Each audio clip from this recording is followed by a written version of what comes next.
They say you never have a second chance to make a first impression. Well, that's of course true. What about the last impression? Is that anywhere near as important? Of course not. Gillespie doesn't learn the last impression, does he? But it all leads up to this, right? Ideally, you want to top whatever you release last. So if you're a long-running movie studio, you'd want your most recent film to be great, right? That's what I was wondering. After watching Biff Breed's video on the first film of Animated Studios, and then Mrs. Bloodright covering their second film. Both their videos are linked in the description, by the way, you can check them out, they're both pretty cool and epic and cool and awesome and cool. The most obvious thing would be cover their third film, but I want to do something stupider. Now you might be thinking, but Stripe, won't this become almost instantly outdated? Quick, open up YouTube to another tab, look up every MCU film ranked. How many results are there? Answer, 1 billion. Question 2, how many of these cover every single one of their films? Answer, frick all! Just like how that'll become eventually outdated. Yes, this is only looking at a specific time. March 2025 Pacific, if another film by these companies gets released. Oops. But it's fun to see in the moment. Hey, maybe if this does well in some years in the future, I'll revisit it. It'd be fun if every 5 years I drop everything to discuss Spies in Disguise. Speaking of which, yeah, you're probably wondering what qualifies for this video. I'm using the same studios as Biff and Nem. So from oldest to newest, it's Leica's Missing Link, Blue Sky, Spies in Disguise. Both Buck Wild and Nimona were not made by Blue Sky, by the way. Cartoon Saloon's Wolfwalkers, Warner Brothers Pictures and Animation's League of Super Pets, Sony Pictures' Spider-Man Across the Spider-Verse, Studio Ghibli's The Boy and the Heron, Pixar's Inside Out 2, Illumination's Despicable Me 4, Paramount Animation's Transformers 1, Disney's Moana 2, Netflix's Last Christmas, Arvin's Wallace and Gromit: Vengeance Most Foul, DreamWorks' Dogman, and Warner Brothers Animation's The Day the Earth Blew Up. Yes, there's 2 Warner Studios. If you're somehow watching this without seeing other 2 videos, they're still making movies, as you can still tell, so they're coming separately. Kinda wish Don Bluth was included, but hey, what can you do? Let's see if newer truly means better. This is every animation studio's final film, ranked. Everybody wants to rule the world. Now, just because it's at the bottom doesn't mean Despicable Me 4 is a bad movie. That would mean I had any sort of a true emotion watching it. This franchise is completely out of ideas. So much so they decided to just throw them all into one movie. There's random wannabe villain girl who's working with Gru, an old villain from Gru's past that likes cockroaches for some reason. The girls and Lucy, they're in this movie solely because it'd be weird not to have them. They do nothing, they've written out. The Minions Against Superheroes, which happened in the second Minions movie already, and they don't even do anything. Like, what was the point of this movie? You know, besides their fat stacks of cash. It's a very unfocused film that lacks the charm of the first 2 movies, and the irony president Drew Gru, my goat, and Eric Cartman being the villain. Double Life is a banger, and I fully believe the fan theory this is their hidden diss track to Drake. And the cover of Everyone Wants to Rule the World is really cute, and a good way to wrap up this franchise. Like that's ever gonna happen. Ah, the ocean. The ocean! I didn't watch Moana 2 until I had to make this video. That's really sad saying it out loud, since the original Moana is one of my favorite Disney movies. Yet I had literally no hype coming into this one at all. We all know this was supposed to be a TV series, with them deciding to upgrade it to a cinematic film at the last minute, just because they had an empty slot in their schedule. I'm so glad we rewarded this select decision with $1 billion. It's so easy to tell when an episode begins and ends. It's easy to tell this is a B-team film. The songs are fine. I think a few like Maui's and the Bat Ladies songs are fairly catchy. But even the weakest songs in the first film clear this entire album. Moana feels a lot more one-dimensional here. And Maui's just a damsel for the half of the film, and it's just telling Moana, hey Moana, you're the main character, solve the problem, for the rest. One of the new side characters I like was a little dude that was really obsessed with Maui. I sure do love my Maui Yowie. Oh, and the Bat Lady was fun. Probably the last time since Hans Disney got me with a twist. This time is that she's not a villain, but instead a hero. But actually, I would have liked it better if she was a full villain, instead of just being there. I'll give it this though. Despite literally being 3 episodes stapled together, is a more coherently put together film than Despicable Me 4, so it escapes the bottom. It's also got Tamatoa, baby! Listen, I am a proud Chick-fil-A knockoff. I gotta do everything he would do.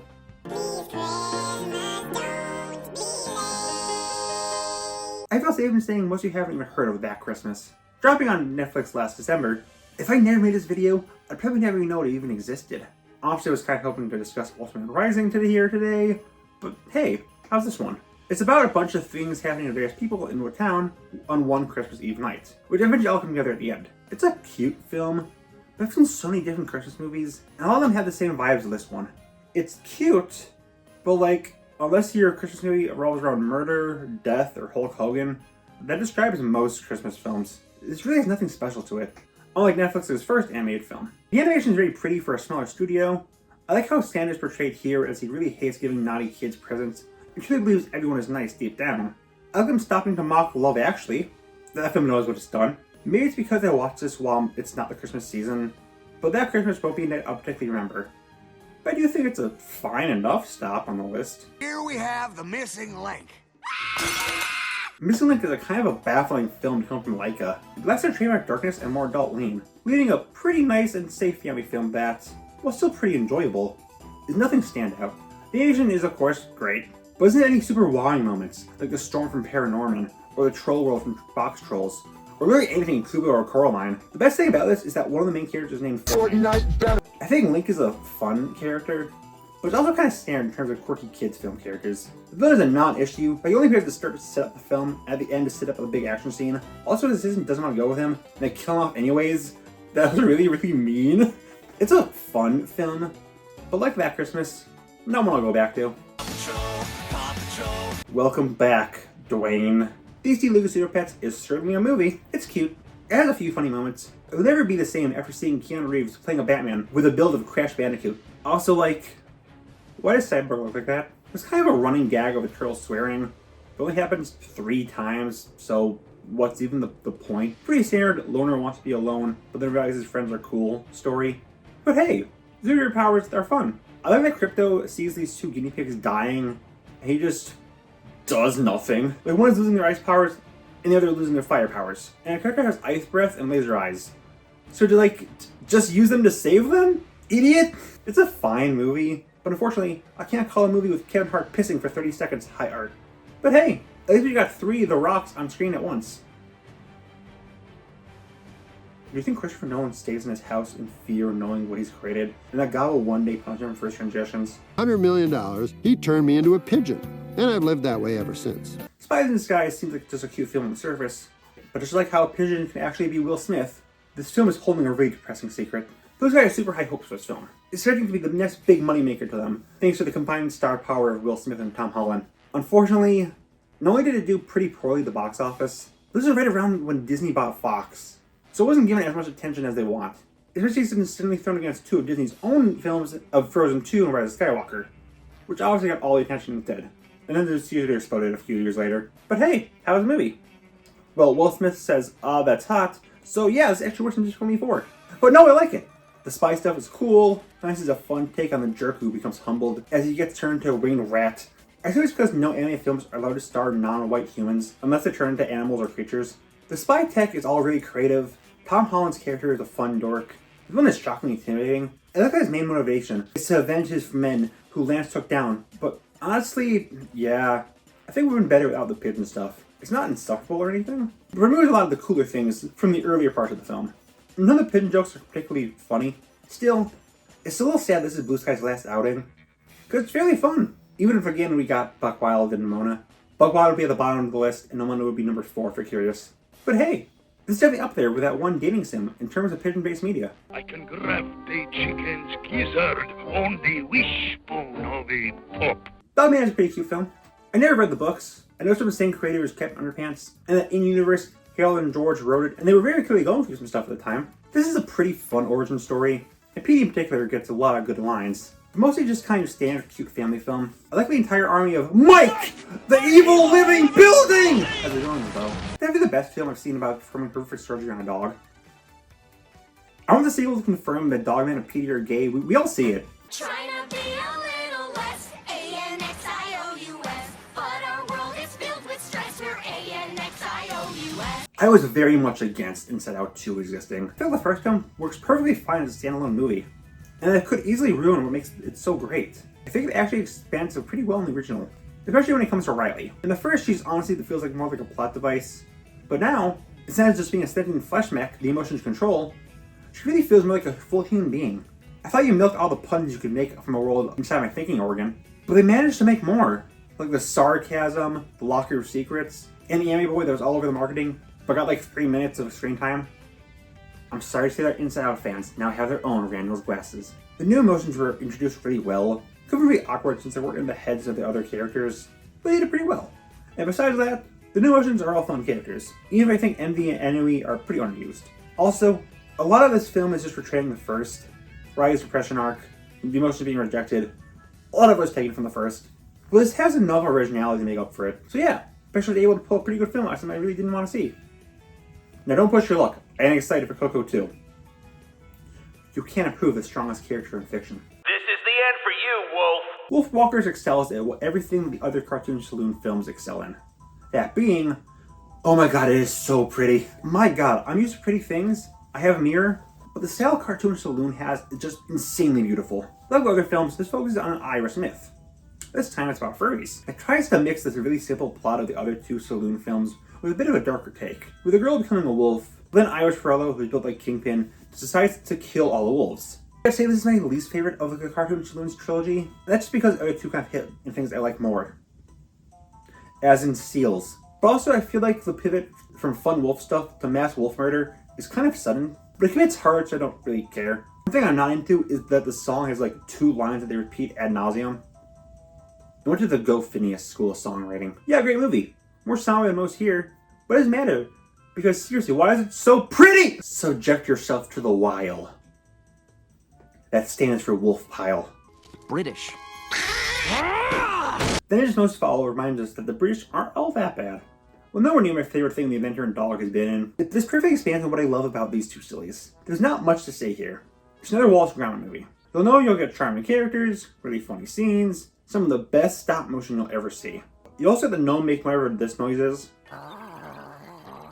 I'm uncomfortable. This film has a message against being too reliant on technology, which, while it's very hammered in, is also a very important message nowadays with AI taking over. And Wallace and Gromit actually had great pair to tackle this issue, as Wallace is very tech-focused. And the return of fan-favorite villain Feathers McGraw, and this is vengeance I very much enjoy.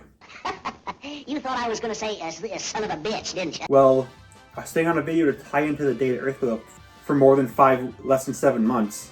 Now that it's out, how is it? What the peak? Maybe it's just recency bias here, as I'm writing this right after I saw it.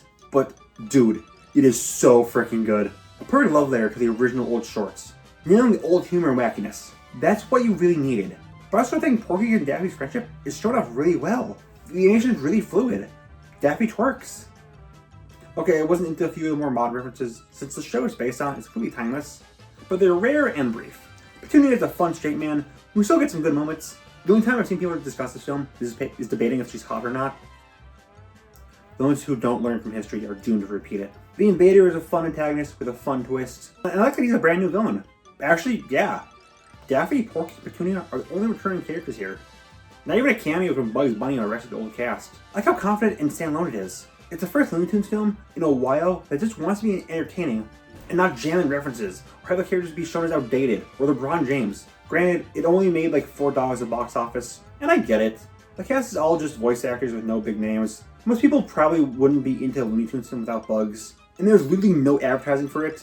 No one watched my video on Looney Tunes, but I'm pretty sure I made more people aware of this film than the actual studio did. But hey, I'm glad it was not all folks for this film. Hopefully Looney Tunes will finally get some proper love. Oh, for the love of fuck. Bird. The Boy and the Heron is Miyazaki's 4th final movie. Dory is prepping his 5th final film as we speak, and he probably has his 6th in his journal. Honestly though, this might be the best film he could have ended on. It feels like a perfect blending of all the different parts that makes his films great. We see the pieces of pretty much every movie he's made, especially Spirited Away. It's mostly about one kid interacting with a bunch of weird creatures as he moves through the world. I'm starting to realize I kind of vibe with that story structure. It's a Ghibli film, so yeah, of course it looks fantastic. And I watched the dub. And the Ghibli dubs are usually pretty good, but this takes a cake. Dave Bautista and Robert Pattinson have some of their first voiceover roles here, and they're both phenomenal. They put as much effort into this as they would with live action, which is sadly becoming rare. Pattinson in particular completely disappears as a heron. I'll have a fully past being a punching bag, and everyone disagrees he's one of the best actors alive today. Overall, it's a fantastic movie that's both magical and slightly off-putting. A fantastic addition to the Ghibli catalog, and a great apology for Irregular the Witch. We've got to band together to stop Devastator. I'm with you guys. On an objective level, there's no way Transformers 1 should be above The Boy and the Heron. I like it a lot, but like Bumblebee. This version of B has his fans, and one of them for totally talking about the one scene where he turns around running away. But overall, God, he is just painfully unfunny. To the scrapyard with you! But God, it is just so great outside of that. The slow unraveling of everything Orion and D16 know, as Orion tries to rise past his sad past, while D spirals down into something as bad as former Oppressor. Instead, Oppressor is just a perfect and slimy and hateable villain. The animation somehow makes this world both beautiful and highly detailed, and also the most dingy and off-putting place of all time. Overall, it's a great distilling of the Transformers brand, proving sets up so much potential, which we'll never see after this film bombed. We knew it was shocking being more pathetic in my social life, and we never to fully see him become Super Turbo Hitler. This might be a good thing, actually. I love my little guy. I created you. You created me. Spider-Man killed him and his whole family. I mean, freaking duh. Spider-Man Across the Spider-Verse is of course a modern masterpiece. Like, even though I prefer the first, and I have some problems with this film, but like the pacing is kind of wonky. It feels like two separate movies together, one part based around the spot, and the other with a better console. But there's more than enough connecting them. Like Miles' insecurities and wanting to not disappoint his dad, and Gwen dealing with her trauma and trying to help Miles and the Spider console separately. And like, wow. The first film has animation so good, it revolutionized animation in mainstream films. But this is somehow better. Like, imagine being the guy who animated all the Spider People or Spider-Punk. Could you imagine being mistreated this badly by two guys who even direct 90% of what you know them for? I adore the Spot. One of my favorite animated villains. He's funny, he's threatening, and he's really relatable to me, honestly. Dude, there's just so much great in this film. It's among the longest animated movies, and every second of it is just amazing. Like, freaking working in the whole thing with Miles and how people don't see him as actually a Spider-Man, mirroring real life. It's just so good. And everything else is just, I love this film. And the next film is going to have more Spider-Man in it. So you know it's going to be peak when they make a sequel to this video in 15 years at the most recent Sony film. So that was all of them. Definitely an interesting lineup. I like the first and second film lineup. It's at least good. There's not a truly awful film in this bunch. At least according to Biff and Nem. They say they're bad films. I kind of like Open Season, I'm not going to lie. Besides Transformers 1, none of these are my favorite films of their respective studios. If you're curious about my favorite film with these companies, I'll just include them all here. This is the list. It's so cool and epic and polygon based. Hey, remember talking about Spies in Disguise? I'm also a pigeon.